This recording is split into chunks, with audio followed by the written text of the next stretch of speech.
बेटे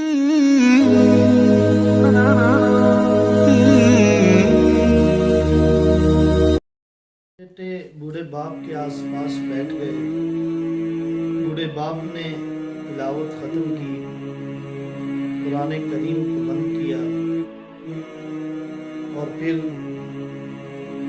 कुरान करीम को आंखों से लगाया, चूमा और फिर एहतरामन सरहाने रख दिया।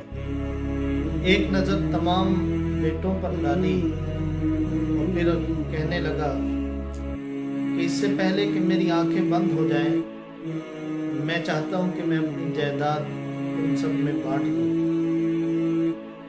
लेकिन तुम अपनी बहनों को मजबूर करोगे कि वो अपने हिस्से से दस्तबरदार हो जाएं, अपने हिस्से को छोड़ दें, वरना क्या होगा अब्बा जान? सबसे छोटा बेटा बोल उठा। बूढ़े बाप के चेहरे पर कई तल्ख लहरें उठी और चली गईं। खुश्क होंठों पर बूढ़े बाप ने जुबान फेरते हुए कहा, वरना आपके बाप की जायदाद गैरों में चली जाएगी। छोटा बेटा अक्लमंद होने के साथ साथ गुफ्तगू में भी माहिर था।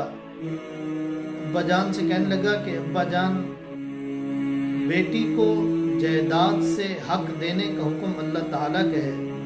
क्या नाउज़ुबिल्लाह अल्लाह ताला को इल्म नहीं था कि बेटी देते हुए ज़मीन गैरों में चली जाती है?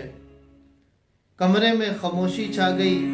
इससे पहले कि कोई और बोलता, वो छोटा बेटा फिर बोल उठा कि मैंने अपना फैसला कर लिया है, तुम्हें फैसला करना पड़ेगा कि बेटी कीमती है या ज़मीन कीमती है।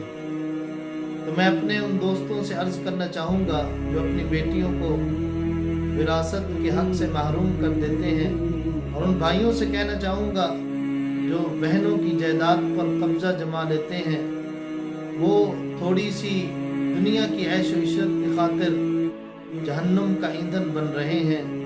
इसलिए बेटियां ज़्यादा कीमती हैं, ज़मीन ज़्यादा कीमती नहीं है। इसलिए हमें अपनी बेटियों को और बहनों को जायदाद से ज़रूर हिस्सा देना चाहिए, और ये अल्लाह रब्बुल इज़्ज़त का हुक्म भी है, और इसी पर आखिरत के अंदर निजात भी है। अगर हम दुनिया में उनको हिस्सा न देंगे तो कल क़यामत के दिन अल्लाह रब्बुल इज़्ज़त अपनी रहमत से महरूम कर